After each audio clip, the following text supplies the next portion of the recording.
नमस्कार, बहुत स्वागत है आपका। लाउड स्पीकर देख रहे हैं आप और मैं हूं आपके साथ सुमित शर्मा। आज संसद भवन में एनडीए के संसदीय दल की बैठक हुई, जी हां, और जिसमें नरेंद्र मोदी को एनडीए संसदीय दल का नेता चुन लिया गया। रक्षा मंत्री राजनाथ सिंह ने प्रधानमंत्री पद के लिए नरेंद्र मोदी के नाम का प्रस्ताव रखा, जिसके बाद एनडीए के सभी नेताओं का प्रस्ताव पर समर्थन भी हमें देखने को मिला। एक रिपोर्ट बनाई है, देखिए। दिल्ली के संसद भवन में हुई एनडीए की बैठक में आज नरेंद्र मोदी को तीसरी बार एनडीए संसदीय दल का नेता चुन लिया गया है। जैसे ही प्रधानमंत्री संसद भवन के अंदर पहुंचे, संसद भवन के अंदर मौजूद एनडीए के सभी सांसदों ने पीएम मोदी का खड़े होकर ताली बजाकर स्वागत किया।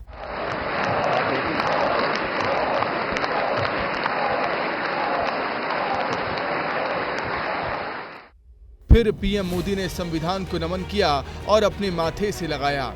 नरेंद्र मोदी के आने के बाद कार्यक्रम की शुरुआत हुई। कार्यक्रम की शुरुआत में बीजेपी अध्यक्ष जेपी नड्डा ने स्वागत भाषण दिया। उसके बाद रक्षा मंत्री राजनाथ सिंह ने प्रधानमंत्री पद के लिए नरेंद्र मोदी के नाम का प्रस्ताव रखा। अमित शाह ने इसका समर्थन किया। फिर नितिन गडकरी ने प्रस्ताव का अनुमोदन किया। इसके बाद जेडीएस अध्यक्ष कुमार स्वामी ने प्रस्ताव का समर्थन किया। मंच पर एनडीए के तमाम नेता अनुप्रिया पटेल, जीतन राम मांझी, चिराग पासवान, एकनाथ शिंदे, अजित पवार, नीतीश कुमार, चंद्रबाबू नायडू, एचडी कुमार स्वामी, पवन कल्याण मौजूद रहे। प्रधानमंत्री ने अपने संबोधन में बीजेपी के कार्यकर्ताओं और देश की जनता का धन्यवाद दिया और एनडीए के सभी साथियों को भी धन्यवाद दिया और बधाई दी। पीएम मोदी ने आगे कहा कि ये रिश्ता सबसे बड़ी पूंजी होता है। ये पल भावुक करने वाला है। इसका जितना धन्यवाद करूं उतना कम है। साथियों, मेरा बहुत सौभाग्य है कि एनडीए के नेता के रूप में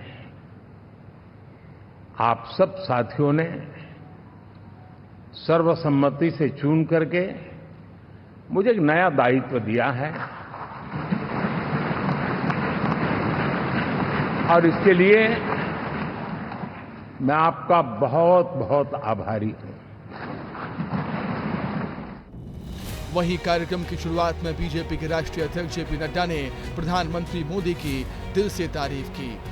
हम सब लोग आदरणीय प्रधानमंत्री जी को अपने दिल की गहराइयों से हार्दिक बधाई देते हैं, जिनके अथक प्रयास, अथक मेहनत हर पल, हर घड़ी, हर दिन, हर वर्ष, हर पल पल देश की सेवा के लिए उन्होंने समर्पित किया। और यही कारण है कि आज भारत पुनः इतिहास रच रहा है कि तीसरी बार लगातार बहुमत के साथ एनडीए की सरकार आ रही है। जेपी नड्डा के भाषण के बाद रक्षा मंत्री राजनाथ सिंह ने प्रधानमंत्री मोदी के नाम का प्रस्ताव रखा और उन्होंने कहा कि 10 सालों में देश की सेवा जो एनडीए की सरकार ने की है, उसकी भारत में ही नहीं पूरी दुनिया में प्रशंसा हो रही है। कि तीसरी बार हम लोगों की एनडीए की सरकार बनने जा रही है। साथियों, 1962 के बाद पहली बार कोई राजनेता लगातार तीसरी बार भारत का प्रधानमंत्री बनने जा रहा है। जहां तक मेरी जानकारी है मित्रों, लोकतांत्रिक देशों में, पूरे विश्व में तीसरी बार यह अवसर यदि किसी को प्राप्त हो रहा है तो हमारी एनडीए को यह अवसर प्राप्त हो रहा है। और मैं यह स्पष्ट कर देना चाहता हूं, एलायंस, गठबंधन, यह हमारे लिए कंपल्सन नहीं है, बल्कि हमारा यह कमिटमेंट है। राजनाथ सिंह के संबोधन के बाद अमित शाह ने राजनाथ सिंह के प्रस्ताव का समर्थन किया और सभी को बधाई दी। देश के रक्षा मंत्री जी ने, लोकसभा सदन के नेता, भारतीय जनता पार्टी संसदीय दल के नेता और एनडीए संसदीय दल के नेता के रूप में श्रीमान नरेंद्र मोदी जी के नाम का प्रस्ताव रखा है। इसका मैं मन से समर्थन करता हूं। साथियों, ये प्रस्ताव सिर्फ हम सब बैठे हुए चंद लोगों के मन की इच्छा नहीं, यहां बैठे हुए एनडीए के घटक दलों की एक सर्वसम्मत इच्छा भी नहीं है। ये प्रस्ताव 140 करोड़ की देश की जनता के मन का प्रतिघोष। कार्यक्रम में सभी की निगाहें नीतीश कुमार पर टिकी थी कि आखिर वो क्या बोलेंगे। नीतीश कुमार ने कहा कि हमारी पार्टी जनता दल यूनाइटेड संसदीय दल के नेता के रूप में नरेंद्र मोदी को भारत के प्रधानमंत्री पद के लिए समर्थन देती है। मोदी ने देश की सेवा की है, जो कुछ भी बचा है उसे अब पूरा कर देंगे। भारतीय जनता पार्टी संसदीय दल के नेता आदरणीय श्री नरेंद्र मोदी जी को भारत के प्रधानमंत्री पद के लिए समर्थन देती है। 10 साल से ये प्रधानमंत्री हैं और फिर प्रधानमंत्री होने जा रहे हैं। पूरे देश की सेवा की। अब पूरा भरोसा है कि जो कुछ भी बचा है अगली बार ये सब पूरा कर देंगे और हम लोग पूरे तौर पर सब दिन इनके साथ रहेंगे और पूरे तौर पर जो कुछ भी है आज जिस तरह से भी ये करेंगे बहुत अच्छा है। और आप जान लीजिए कि कुछ लोग, हम लोगों को तो अब लगता है कि अगली बार जो आप आइएगा ना, तो इस बार हम देखें कि कुछ इधर उधर कुछ जीत गया है, अगली बार सब हारेगा, हमको पूरा भरोसा है। लोकसभा चुनाव में बीजेपी को 240 सीटें मिली हैं। ये बहुमत के आंकड़े से 32 सीटें कम हैं। हालांकि एनडीए ने 293 सीटों के साथ बहुमत के आंकड़े को पार कर दिया है। एनडीए में बीजेपी के अलावा 14 सहयोगी दलों के 53 सांसद हैं। गठबंधन में चंद्रबाबू की टीडीपी 16 सीटों के साथ दूसरी और नीतीश की जेडीयू 12 सीटों के साथ तीसरी सबसे बड़ी पार्टी है। इससे पहले एनडीए की पहली बैठक 5 जून को पीएम आवास में शाम को 4 बजे हुई थी। 1 घंटे चली इस बैठक में 16 पार्टियों के 21 नेता शामिल हुए थे। सभी ने मोदी को एनडीए का नेता चुना था, लेकिन आज की संसदीय दल की बैठक में मोदी को आधिकारिक तौर पर एनडीए का नेता चुन लिया गया है। ब्यूरो रिपोर्ट, विस्तार न्यूज। तो प्रधानमंत्री नरेंद्र मोदी को एनडीए की संसदीय दल की बैठक में नेता चुन लिया गया है एनडीए का। पुराने संसद भवन में नरेंद्र मोदी ने क्या कुछ कहा था, सुनाते हैं आपको। जब 4 जून के नतीजे चल रहे थे, मैं तो अपने काम में कुछ व्यस्त था। बाद में फोन आना शुरू हो गए, तो मैंने किसी को पूछा, यार ये तो ठीक है आंकड़े वांकड़े, तो मुझे ये बताओ कि ईवीएम जिंदा है कि मर गया? क्योंकि ये लोग तय करके बैठे थे कि भारत के लोकतंत्र और लोकतंत्र की प्रक्रिया के प्रति विश्वास ही लोगों का उठ जाए, और लगातार ईवीएम को गाली देना। और मुझे तो लगता था कि शायद इस बार वो ईवीएम की अर्थी क्या जुलूस निकालेंगे, लेकिन 4 जून शाम आते आते उनको ताले लग गए, ईवीएम ने उनको चुप कर दिया। ये ताकत है भारत के लोकतंत्र। इलेक्शन कमीशन के काम में रुकावट आए, इसके लिए सुप्रीम कोर्ट के दरवाजे खटखटाए गए, भांति भांति की एप्लीकेशन, और एक ही टोली थी। और लोकतंत्र के प्रति जिनका भरोभार अविश्वास है, ऐसे लोग सुप्रीम कोर्ट का उपयोग करते हुए कैसे रुकावट डाले, इसका निरंतर प्रयास करते रहे। और चुनाव आयोग की ताकत का एक बड़ा हिस्सा अदालतों में, इस पीक आवर्स में, चुनाव के पीक आवर्स में,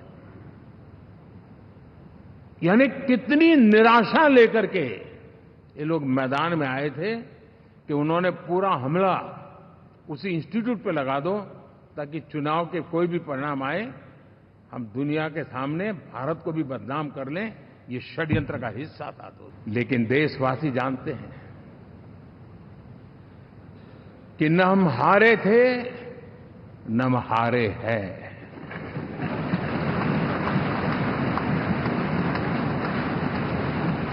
लेकिन 4 तारीख के बाद हमारा जो व्यवहार रहा है, वो हमारी वो पहचान बताता है कि हम विजय को पचाना जानते हैं। आप किसी भी बालक को पूछो कि भाई लोकसभा के चुनाव के पहले सरकार किसकी थी, तो कहेगा एनडीए। 24 के नतीजों के बाद सरकार किसकी बनी, एनडीए। फिर हारे कहां से भाई? पहले भी एनडीए थी, आज भी एनडीए और कल भी एनडीए है। इसी बीच रायपुर से खबर है, जहां इंडिगो फ्लाइट में बड़ा हादसा टला है। पैसेंजर ने इमरजेंसी एग्जिट खोलने की कोशिश कर दी। जी हां, फ्लाइट के टेक ऑफ के वक्त पैसेंजर ने गेट खोलने की कोशिश की है और इसी बीच क्रू मेंबर्स ने पैसेंजर को पकड़ा और फ्लाइट से उतारा। इस वक्त की बड़ी खबर आपको बता रहे हैं, रायपुर में इंडिगो फ्लाइट में बड़ा हादसा टल गया है। पैसेंजर ने इमरजेंसी एग्जिट गेट खोलने की कोशिश की फ्लाइट के टेक ऑफ के समय। तो बात फिर से आज जो संसदीय दल की बैठक में प्रधानमंत्री मोदी को नेता चुना गया है उसकी कर लेते हैं। तो एनडीए की बैठक में नरेंद्र मोदी को प्रधानमंत्री बनने का समर्थन सभी पार्टी ने दे दिया। तीसरी बार पीएम मोदी प्रधानमंत्री पद की शपथ लेंगे। लेकिन एनडीए की बैठक का वायरल बयान बिहार के सीएम नीतीश कुमार ने दिया है। क्या कुछ कहा है नीतीश कुमार ने, सुनाते हैं। हम लोग पूरे तौर पर सब दिन इनके साथ रहेंगे। लोकसभा चुनाव के नतीजों के बाद सबकी नजर एनडीए की बैठक पर थी और उसमें भी सबसे ज्यादा चर्चा बिहार के मुख्यमंत्री और जनता दल यूनाइटेड के नेता नीतीश कुमार पर थी। नीतीश कुमार ने जब फिर इधर उधर होने की बात दोहराई तो सदन में ठहाके लगने लगे। और हम लोग पूरे तौर पर सब दिन इनके साथ रहेंगे।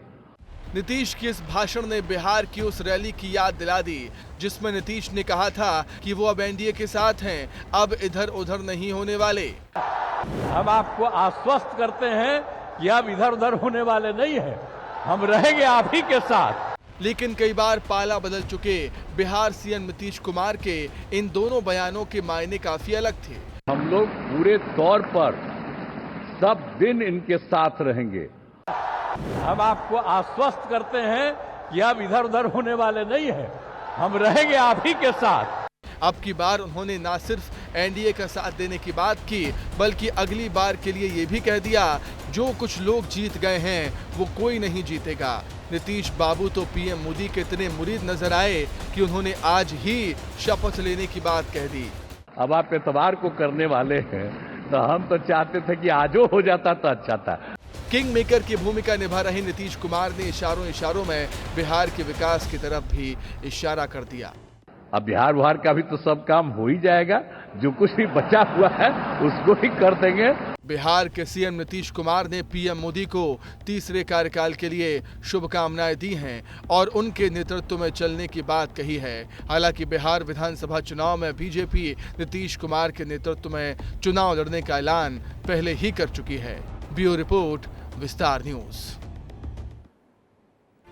तो बिहार के सीएम नीतीश कुमार के बाद अगर सबसे ज्यादा चर्चा किसी की हो रही थी तो वो थे टीडीपी नेता चंद्रबाबू नायडू। एनडीए की बैठक में नरेंद्र मोदी के सबसे करीब नजर आने वाले नायडू ने पीएम की तारीफ में क्या कसीदे पड़े हैं, देखिए।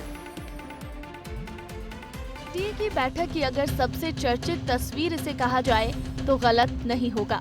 शुक्रवार को पुराने संसद भवन में हुई इस बैठक में सभी घटक दलों के दिग्गज नेता मंच पर थे, लेकिन प्रधानमंत्री नरेंद्र मोदी के सबसे करीब कोई नजर आया तो वो थे टीडीपी नेता चंद्रबाबू नायडू। पीएम मोदी की तारीफ करते हुए नायडू ने उन्हें देश के लिए राइट टाइम पर राइट लीडर बताया। You have won wonderful majority I have seen for the election campaign. For the 3 months, Honorable PM never took any rest. Day and night, he had campaigned. In Andhra Pradesh, we had 3 meetings, public meetings, 1 big rally. It had made a huge difference for winning the elections in Andhra Pradesh.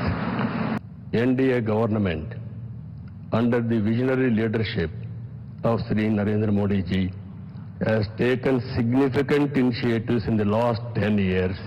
Narendra Modi ji focused and dedicated approach has transformed the nation into a global powerhouse. I am in the politics for the last 4 decades.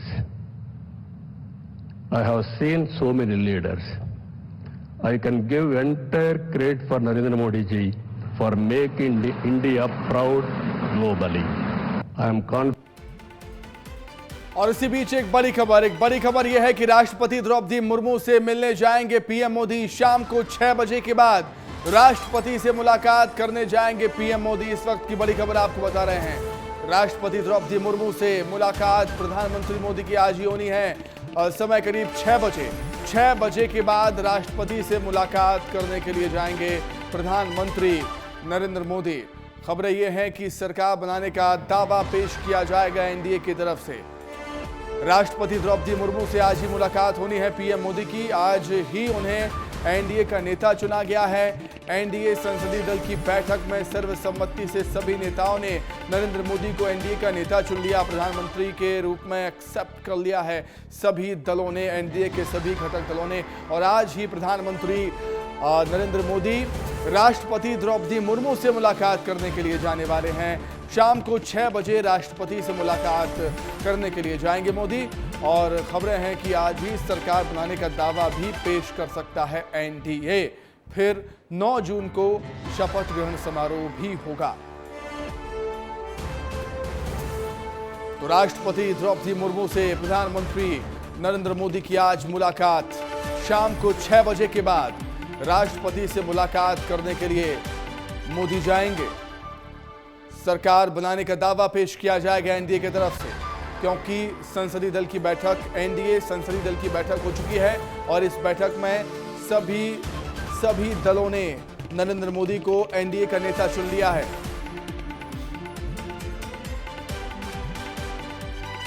तस्वीरें हम आपको दिखा रहे हैं। कई वरिष्ठ नेताओं से यहां पर मुलाकात की है। नरेंद्र मोदी ने रामनाथ कोविंद से मुलाकात करने के लिए नरेंद्र मोदी पहुंचे हुए थे। राष्ट्रपति से मुलाकात के पहले कई और दिग्गज हस्तियों से मुलाकात करने के लिए पहुंचे थे। लाल कृष्ण आडवाणी जी से भी मुलाकात प्रधानमंत्री नरेंद्र मोदी ने की। तो अब राष्ट्रपति से मुलाकात का समय है। शाम को 6 बजे राष्ट्रपति द्रौपदी मुर्मू से प्रधानमंत्री मोदी की मुलाकात होनी है। इससे पहले कई दिग्गज हस्तियों से मिले थे। रामनाथ कोविंद और लाल कृष्ण आडवाणी जैसे दिग्गज नेताओं से प्रधानमंत्री मोदी मिले और सभी ने पीएम मोदी को एक बार फिर से बधाई दी है। एनडीए के नेता वो फिर से चुने गए हैं प्रधानमंत्री के रूप में। सभी ने उन्हें स्वीकारा है, समर्थन दिया है। एनडीए के सभी घटक दलों ने इसकी बधाई प्रधानमंत्री को दी गई।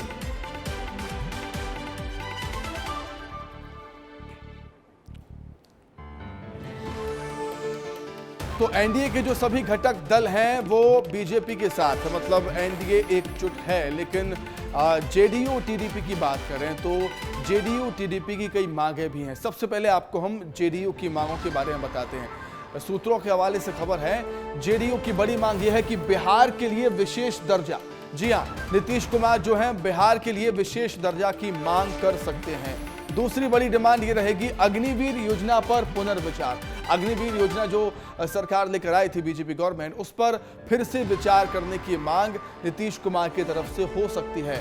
तीसरी बड़ी मांग होगी रेल मंत्रालय की मांग। जी हां, रेल मंत्रालय की मांग भी नीतीश कुमार कर सकते हैं, ऐसी भी खबरें हैं।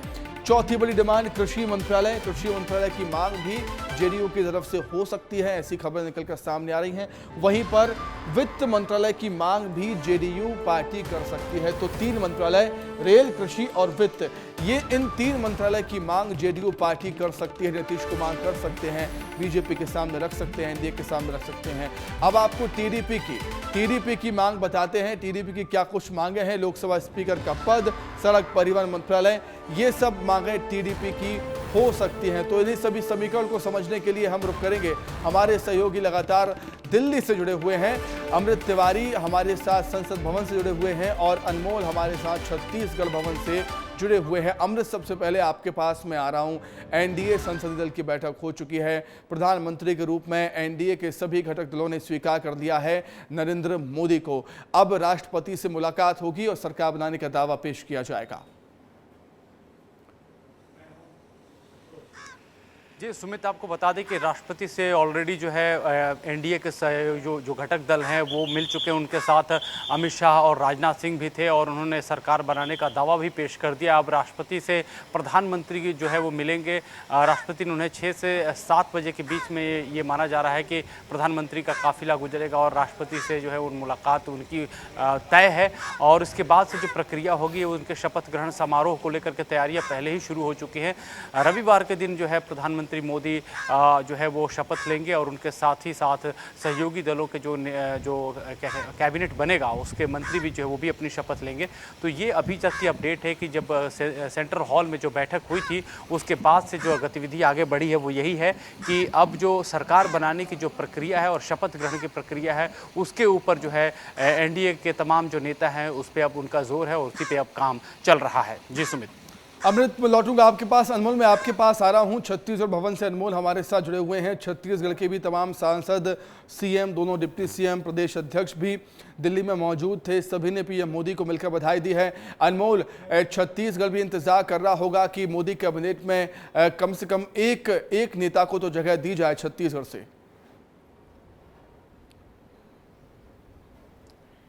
बिल्कुल सुमित, आपने ठीक कहा कि छत्तीसगढ़ भी इंतजार कर रहा है और ये इंतजार बहुत ही लंबे अरसे से किया जा रहा है सुमित, क्योंकि देखिए छत्तीसगढ़ एक ट्राइबल स्टेट है और काफ़ी उम्मीदें रहती है प्रदेश के लोगों को केंद्र सरकार से। यही वजह है कि इस बार चर्चा ये है कि छत्तीसगढ़ से एक केंद्रीय मंत्री दिए जा सकते हैं और इसमें 2-3 नाम भी प्रमुखता से आ रहे हैं। बृजमोहन अग्रवाल, विजय बघेल, संतोष पांडे, इन तीनों सांसदों में से किसी एक के नाम पर मुहर लग सकती है।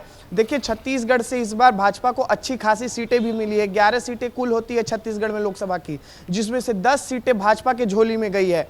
तो इस अंदाजा लगाया जा रहा है कि जिस तरीके से छत्तीसगढ़ की जनता ने भाजपा को खुलकर समर्थन दिया है उस हिसाब से एक केंद्रीय मंत्री डिजर्व करती है छत्तीसगढ़ और इस बार भाजपा शायद छत्तीसगढ़ को एक केंद्रीय मंत्री दे सकती है। बिल्कुल अमृत, और एक और चीज़ मैं आपसे जानना चाहूँगा। टीडीपी और जेडीयू एनडीए के साथ तो है ही, लेकिन खबरें ये भी हैं कि दोनों ही जो दल हैं टीडीपी और जेडीयू वो कई बड़ी मांगे भी बीजेपी के सामने, एनडीए के सामने रख सकते हैं। कई मंत्रालय भी, कई महत्वपूर्ण पद विभाग भी मांग सकती हैं दोनों ही पार्टियाँ। जी सुमित, देखिए इस तरह की जितनी भी मांगे हैं और जो बातें हैं वो एक तरह से कहा जाए बड़ी ही एक कोर ग्रुप जैसी बैठक है उसके भीतर हो रही है। और इसमें भारतीय जनता पार्टी की भी तरफ से अगर बता दें तो सिर्फ उसमें राजनाथ सिंह, अमित शाह और जेपी नड्डा जो हैं एक तरह से उसके एक तरह से कहा जाए कि राजदार हैं। और दूसरी तरफ एनडीए घटक दल के जो नेता हैं, उनके जो आला कमान है वो इस बात को जानती है। और अभी आज सेंट्रल हॉल में प्रधानमंत्री मोदी ने सभी सांसदों को ताकीद की कि इस दौरान जो है बहुत सारे मंत्री पद का बंटवारा होगा, बहुत सारे लोगों को हो सकता है चिट्ठी भी चली जाए, लेकिन इस पर यकीन नहीं करना। और ये बात बिल्कुल सही है, क्योंकि जो भी कयासें लग रही हैं वो सियासी गलियारों में जो आ रही हैं वो कहीं ना कहीं से इम्प्लांट की जा रही हैं या कहीं से भेजी जा रही हैं, जिसको सूत्र का नाम दे दिया जा रहा है। लेकिन जो पुख्ता तौर पर जो एनडीए घटक दल के जो नेता हैं उनके यहाँ से कुछ हल्की फुल्की जानकारियाँ जरूर आ जा रही हैं, जिसमें ये बात जरूर है कि जो मालदार मंत्रालय है उसके ऊपर नजर सबकी है। लेकिन भारतीय जनता पार्टी ने पहले स्पष्ट कर दिया है कि जितने बड़े मंत्रालय हैं और खास जो राष्ट्रीय सुरक्षा से जुड़े हुए और वित्त मंत्रालय, इस पे भारतीय जनता पार्टी ही काबिज रहेगी। दूसरे सहयोगी दलों को इसमें जो है उनको हिस्सेदार नहीं बनाया जाएगा। इसका मतलब है कि मंत्रिमंडल का जो गठन होगा, बड़ी जानकारी दे रहे हैं कि जो बड़े पद रहेंगे, बड़े विभाग, महत्वपूर्ण विभाग रहेंगे वो बीजेपी के पास रहेंगे। बहुत शुक्रिया अमृत, बहुत धन्यवाद आपका अनमोल जुड़ने के लिए, तमाम बातचीत के लिए आप दोनों का बहुत धन्यवाद। तो मध्य प्रदेश की डिप्टी सीएम जगदीश देवड़ा भी एनडीए की संसदीय दल की बैठक में शामिल होने के लिए पहुंचे थे। उन्होंने विस्तार से खास बातचीत की है, सुनिए।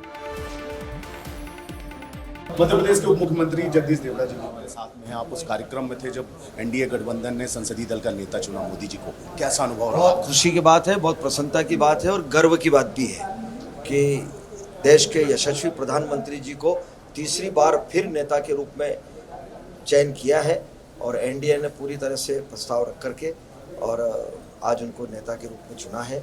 ये हम सब के लिए गर्व और खुशी की बात है। उनने पूरे भाषण में एक चीज कही, अभी तक मोदी की गारंटी चलती थी, आज उन्होंने कहा कमिटमेंट है ये मेरा, ये कोई मेरा चुनावी वादा नहीं है कि देश को विकसित भारत बनाने की ओर हम आगे बढ़ेंगे। बिल्कुल बढ़ेंगे। 2047 का उन्होंने कहा है और निश्चित रूप से 2047 में भारत विकसित राष्ट्रों की श्रेणी में नंबर 1 पर आएगा। ये संकल्प है, कमिटमेंट है, ये संकल्प है और विश्व गुरु के स्थान पर ले जाने का भी संकल्प है। तो निश्चित रूप से उस दिशा में प्रधानमंत्री के मार्गदर्शन में, नेतृत्व में काम होगा। मध्य प्रदेश ने लोकसभा में क्लीन स्वीप किया है, सारी 29 सीटें जीती हैं, तो प्रतिनिधित्व की कितनी उम्मीद देख रहे हैं, कितना प्रतिनिधित्व? अब ये उनका शीर्ष नेतृत्व का विषय है और माननीय प्रधानमंत्री जी स्वयं अपने विवेक से स्वयं इस बात का फैसला करेंगे। Thank you. तो ये थे जगदीश देवड़ा जी, मध्य प्रदेश के उप मुख्यमंत्री, जो कि कह रहे हैं कि काफ़ी हर्ष का विषय है कि तीसरी बार प्रधानमंत्री के तौर पर नरेंद्र मोदी शपथ लेंगे और निश्चित रूप से 2047 का जो संकल्प है उसको लेकर हम आगे बढ़ेंगे। कैमरा पर्सन मुकेश के साथ अंचल शुक्ला, विस्तार न्यूज़। तो इसी के साथ ही फिलहाल आज लाउड स्पीकर में इतना ही। खबर लगातार जारी है, देखते रहिए विस्तार न्यूज़। नमस्कार।